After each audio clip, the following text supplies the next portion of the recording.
올해 2월에 그런 파일이 나왔어요. 우병우 전 민정수석 청탁역 인사 파일. 네, 관련해서 장시호 씨가 찍어놓은 사진 파일이었습니다. 그렇죠. 예. 장시호 씨가 이제 이모 심부름으로 파일을 배달하다가 그걸 찍어뒀다. 네, 휴대전화로요. 네, 휴대전화로 찍어뒀고 그 파일이 이제 장시호 씨가 운영하던 한국 동계 영재센터인가요? 예, 네, 영재 스포츠센터라고 합니다. 그 직원의 하드에 있었다. 그게 이제 2월에 진작에 밝혀졌어요. 진작 2월에. 예. 거기에 이제 이철성 경찰청장, 우리은행장 그리고 KTNG 사장 3인의 인사청탁 내용이 들어 있었다는 거잖아요. 예. 그리고 거기에 이제 포스트잇이 우리은행장 후보 추천 중 뭐 이런 게 붙어 있었다고 거고. 이게 벌써 2월에 나온 이야기인데 근데 이제 어제 나온 내용은 뭐냐면 새로 나온 내용이 추 전 국정원 국장이 우리은행 장에 대해서 비리 정보를 수집하고 있었다는 거죠. 예. 그리고 이게 언제냐면은 최순실이 지금 방금 언급한 그 문건이 우병우 전 수석에 가기 한 달 전이에요. 이걸 시간 순서대로 정리를 해보면 추 전 국장이 우리은행장 비리를 뜬금없이 캐기 시작한 게 6월이고 그리고 그 다음에 최순실이 이 인사청탁 파일을 민정수석에게 보낸 게 7월이고 그리고 추 전 국장이 그 비리 정보를 우병우에게 직보한 게 8월이에요. 순서대로. 그러니까 이제 이걸 이제 조합해 보면 어떻게 나오냐면 최순실은 추 전 국장을 통해 가지고 자기가 바꾸고 싶은 사람의 뒤를 캐라고 하는 겁니다. 그러면 그쪽에서 열심히 뒤를 캐요. 그리고 자기가 원하는 사람이 있을 거 아닙니까? 추천 중. 원하는 사람은 민정에 보내서 검증을 하게 하는 거예요. 이 사람 해도 되겠냐고. 그리고 뒤를 캔 정보는 우병우 전 수석이 직보를 받아가지고 그걸 합쳐서 자기가 바꾸고 싶은 사람을 예를 들어서 박근혜 전 대통령을 통해서 임명을 하게 한다든가 영향력을 행사하게 한다든가 이런 패턴으로 자기가 원하는 사람을 꽂았던 것 같다 하는 정황이 그림이 이제 처음으로 완성되게 나온 거죠. 이 순서대로 보니 일자도 다 따로따로 떨어져 있는 게 아니고 이 해설을 해주는 것이 없어서 제가 이렇게 된 것 같다. 예, 국정원은 비리를 캐게 하고 민정에는 자기가 원하는 사람을 검증하게 한 다음에 그리고 국정원이 직보 우병우 민정수석한테 직보할 일이 아니잖아요. 특별히 이게 직보하게 한 다음에 결국은 하자가 없으면 그러니까 직보에서 문제가 비리가 있는 사람이라고 해서 민정수석을 민정수석 쪽에서는 그 사람을 떨궈내게 만들고 자기가 원하는 사람을 박근혜 대통령을 통해서나 그 압력을 통해서 임명하고 이렇게 한 것 같아요. 본인이 대통령이었던 거죠. 국정원과 청와대를 모두 이용해서 네. 정보를 갖고 사람을 심고. 그 추 전 국장이 우병우 전 민정수석에게 직보를 한 이유는 최순실 씨한테는 아무런 그 공권력이 없었기 때문에 직접적으로는 자기가 그걸 보고를 받아봐야 그걸 가지고 누굴 때릴 수는 없잖아요. 그러니까 비리를 캐게 하는 것은 하게 하되 그 비리의 결과는 민정수석한테 보고하게 하는 거죠. 그리고 자기는 원하는 사람을 민정수석한테 보내가지고 검증하게 하고 아주 패턴이 딱 나온 것 같은데 이걸 아직 해설한 사람이 주시한 내용인데 해설 한번 해봤습니다. 이렇게 된 것 같다. 예, 일자가 나오거든요 지금 6, 7, 8. 자 공판장에서는 어떤 이야기가 오갔습니까? 네, 어제 우병우 전 민정수석의 두 번째 재판이 있었습니다. 여기에 장시호 씨가 증인으로 나왔는데 다양한 발언들을 쏟아냈습니다. 지난 2014년 정윤회 문건 사건이 불거졌을 당시에 자신이 최순실 씨와 함께 있었다라는 겁니다. 최순실 씨가 밥 먹는 자리에서 전화를 하나 하고 왔는데 민정수석실에 도움을 청했다라고 이야기했다고 합니다. 그러면서 장시호 씨가 말하기를 최순실 씨가 통화를 하고 온 뒤 VIP에게 말씀드려야 하지 않겠냐. 그래도 유연이 아빠인데 이것을 덮어줘야지. 이렇게 죽일 수는 없지 않느냐라고 말했다고 합니다. 그래서 민정에서 해결해줬으면 좋겠다라는 말도 했다고 합니다. 이 공판장에는 이제 우병우 전 수석이 피고인석이 있었죠. 예. 근데 여기에 대해서 우병우 전 민정수석은 한마디로 말해서 날 아느냐, 날 본 적 있느냐. 장시호 씨는 본 적이 없는 거죠. 네, 쏘아붙이면서 째려보기도 했다고 합니다. 예. 원래 이제 재판장에서 판사가 물어보기도 하거든요. 예. 직접 물어볼 말이 있느냐고. 그렇게 발언권을 줄 때 이렇게 물어볼 수가 있습니다. 근데 어제는 발언권을 주지 않았는데도 물어봤다고. 네, 끼어들어서 재판장의 제지를 받았다라고 예. 합니다. 직접 봤냐 이거죠. 예. 본인이 할 수 있는 가장 큰 공격인 거죠. 날 봤어? 나 알아? 이거 아니죠. 이거죠. 근데 어차피 뭐 직접 봤냐 안 봤냐는 그다지 중요하지 않아요. 예. 네, 또 물증도 나왔거든요, 어제요. 네. 재판에서 장시호 씨가 지난해 7월 달에 최순실 씨 가방에서 민정수석실 문건 발견하고 찍어둔 사진 파일 나왔었습니다. 여기에는 이철성 경찰청장, 우리은행장, KTNG 사장 등의 평가가 담겨 있는 자료가 있었고요. 여기에는 민정수석실 검증 완료라는 메모지도 붙어 있다고 합니다. 민정에서 나온 문건에는 민정이라고 써 있어요. 예. 그래서 문서가 자기 혼자 갑니까? 최순실 씨가 민정수석실에 들어가서 이거 뜯어와서 가져왔나요? 책상 뜯고. 예. 문서가 나간 거죠.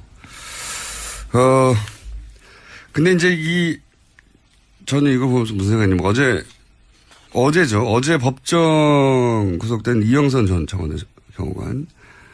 예, 최순실. 벌써 그제가 됐습니다. 예, 그제군요. 최순실 씨에게 휴대폰을 몸으로 닦아서 줬던 하도 오래돼가지고 이제요. 예, 그 경호관요. 근데 이 경호관은 특검이 마지막으로 영장을 청구했던 사람입니다. 특검 종료되면서. 마지막으로 영장을 청구했는데 기각됐죠. 구속 사유가 안 된다고 이제 영장 판사가 판단한 건데, 근데 네, 1심 상당성이 법정은 부족하다 그랬습니다. 그렇죠. 구속과 잘 필요는 뭐가 있냐 이거죠. 한마디로 말해서. 근데 1심 법정은 법정에서 바로 구속시켜버렸어요. 그러니까 그 구속 영장을 기각시킨 판사가 이후에 이제 우병우 전 민정수석, 우병우 민정수석 공판을 보다 생각이 난 건데 다시 또 기각을 시켰고 정유라 영장도 기각을 시켰죠. 근데 이분이 고영태 영장은 발부를 했어요. 예, 권순우 판사. 주준희 기자는 이제 이런 기각들에 대해서 합리적 의심이 대상이 된다라고 보고 있는 거고, 뭐 정반대로 의혹이 없다. 판사가 법적인 판단을 했을 뿐이다. 이런 시각도 있죠. 근데 또 이런 시각도 추가적으로 있을 수 있다는 생각을 저는 어제 했어요. 뭐냐면 우리가 너무 빨리 안일해진 게 아닌가. 예, 최순실 관련 의혹들은 다 털었고 재판만 이제 하면 되는 그런 수준으로 좀 나이브해진 게 아닌가 이런 생각을 저는 했는데 어제 장시호 씨가 이렇게 말했잖아요. 서류를 주고 차관이 생각나니까 김정돈 차관이 대단하십니다라고 이제 대단하다고 생각하겠죠. 무서 주는 즉시 최순실 씨가 차관이 바뀌었으니까요. 차관이 바뀌니까요. 1급 이상은 대통령만 할 수 있는 인사권한인데 최순실 찍으면 바뀌는 거 아닙니까? 그걸 눈앞에서 본 거죠. 대단합니다 하고 그리고 그 모습을 상상해 보면 최순실 씨가 얼마나 흐뭇하고 뿌듯하게 웃었을까 그 앞에서 생각을 할 수 있는데 상상해 볼 수 있죠. 그래서 저는 최순실 씨가 이런 일이 반복됐을 거 아닙니까? 일종의 권력 중독이지 않았을까. 누구든지 자기가 말하면 날릴 수 있고 혹은 임명할 수 있고 그런데 그로 인해서 책임을 아무것도 질 필요가 없어요. 얼마나 신나요. 동시에 그거 때문에 자기한테 인사청탁을 했거나 또는 그걸 본 사람들이 다 고개를 조아릴 거 아닙니까? 심각한 권력 중독이기 때문에 우리가 아는 만큼만 휘둘렀겠냐 이거죠. 네. 저는 훨씬 더 많은 일들이 있었을 것이다. 장시호 씨가 어제 이런 이야기도 해서 눈에 좀 띄었는데요. 이모가 항상 서로 개인 생활까지 다 알고 있어서 대통령이 나에게 약점을 잡혔다고 말했고 VIP가 나를 어려워한다 이런 주장을 했다고 합니다. 최순실 씨가 그렇게 생각하고 실제 권력도 휘두르는 정황이 굉장히 많고 그런 정도의 권력 중독이었다면 저질렀던 일들 밝혀지지 않는 것들이 아직도 많을 것 같다. 그 과정에서 얻어낸 이익권이나 그 이익권으로 얻은 실질적인 이익이 또 해외로 빠져나간 그런 은닉 자산들 굉장히 많을 것 같다. 꼭 다시 찾아야 된다 이건. 다시 한번 다짐을 했습니다. 이런 식으로는 절대 성공할 수 없다는 사례를 꼭 남겨야지 되지 않겠나. 자, 그래서 저희가 이번 주 오늘부터 다시 은닉 재산 추적 프로그램을 시작합니다. 자, 다음 순요. 네, 어제 박근혜 전 대통령이 검찰에서 한 이야기도 잠깐 뉴스에 나왔었는데요. 최순실 씨와의 관계는 완전 소설이고 자기도 관련 뉴스 보고 놀라움의 연속이었다. 이런 이야기를 했다고 합니다. 게다가 정유현에 대해서는 이름 자체가 머릿속에 있지도 않다라고도 부인했다고 합니다. 박근혜 전 대통령이. 예. 네. 하지만 정유라 씨는 지난번에 들어와서 크리스마스 때도 통화했고 1월 1일에도 통화했었다고 밝힌 바가 있습니다. 누군지 모르고 통화했나 보죠. 이름 자체가 머리에 없다는 거 보니까. 모든 걸 다 부인하니까요. 수에게 보낸 게 7월이고, 그리고 추정장이 그 비리 정보를 우병우에게 직보한 게 8월이에요. 순서대로. 그러니까 이제 이걸 이제 조합해 보면 어떻게 나오냐면, 최순실은 추전국장을 통해 가지고, 자기가 바꾸고 싶은 사람의 뒤를 캐라고 하는 겁니다. 그러면 그쪽에서 열심히 뒤를 캐요. 그리고 자기가 원하는 사람이 있을 거 아닙니까? 추천 중. 원하는 사람은 민정에 보내서 검증을 하게 하는 거예요. 이 사람 해도 되겠냐고. 그리고 뒤를 캔 정보는 우병우 전 수석이 직보를 받아가지고 그걸 합쳐서 자기가 바꾸고 싶은 사람을 예를 들어서 박근혜 전 대통령을 통해서 임명을 하게 한다든가 영향력을 행사하게 한다든가 이런 패턴으로 자기가 원하는 사람을 꽂았던 것 같다 하는 정황이 그림이 이제 처음으로 완성되게 나온 거죠. 이 순서대로거든요. 일자도 다 따로따로 떨어져 있는 게 아니고 이 해설을 해주는 것이 없어서 제가 이렇게 된 것 같다. 국정원은 비리를 캐게하고 민정에는 자기가 원하는 사람을 검증하게 한 다음에 그리고 국정원이 직보 우병우 민정수석한테 직보할 일이 아니잖아요. 특별히 이게 직보하게 한 다음에 결국은 하자가 없으면 그러니까 직보에서 문제가 비리가 있는 사람이라고 해서 민정수석을 민정수석 쪽에서는 그 사람을 떨궈내게 만들고 자기가 원하는 사람을 올해 2월에 그런 파일이 나왔어요. 우병우 전 민정수석 청탁력 인사 파일. 네, 관련해서 장시호 씨가 찍어놓은 사진 파일이었습니다. 그렇죠. 예. 장시호 씨가 이제 이모 심부름으로 파일을 배달하다가 그걸 찍어뒀다. 네, 휴대전화로요. 네, 휴대전화로 찍어뒀고 그 파일이 이제 장시호 씨가 운영하던 한국 동계 영재센터인가요? 네, 영재 스포츠센터라고 합니다. 그 직원의 하드에 있었다. 그게 이제 2월에 진작에 밝혀졌어요. 진작 2월에. 예. 거기에 이제 이철성 경찰청장, 우리은행장 그리고 KTNG 사장 3인의 인사청탁 내용이 들어 있었다는 거잖아요. 예. 그리고 거기에 이제 포스트잇이 우리은행장 후보 추천 중, 뭐 이런 게 붙어 있었다고 거고.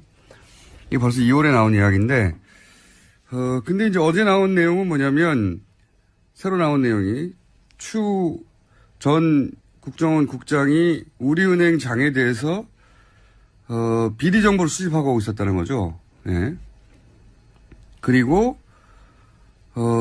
이게 언제냐면은 최순실이 지금 방금 언급한 그 문건이 우병우 전 수석에 가기 한 달 전이에요. 이걸 시간 순서대로 정리를 해보면 추 전 국장이 우리은행장 비리를 뜬금없이 캐기 시작한 게 6월이고 그리고 그 다음에 최순실이 이 인사청탁 파일을 박근혜 대통령을 통해서나 그 압력을 통해서 임명하고 이렇게 한 것 같아요. 본인이 대통령이었던 거죠. 국정원과 청와대를 모두 이용해서 네. 정보를 갖고 사람을 심고. 추 전 국장이 우병우 전 민정수석에게 직보를 한 이유는 최순실 씨한테는 아무런 그 공권력이 없었기 때문에 직접적으로는 자기가 그걸 보고를 받아봐야 그걸 가지고 누굴, 때릴 수는 없잖아요. 그러니까 비리를 캐게 하는 것은 하게 하되 그 비리의 결과는 민정수석한테 보고하게 하는 거죠. 그리고 자기는 원하는 사람을 민정수석한테 보내가지고 검증하게 하고 아주 패턴이 딱 나온 것 같은데 이걸 아직 해설하는 사람이 주시한 내용인데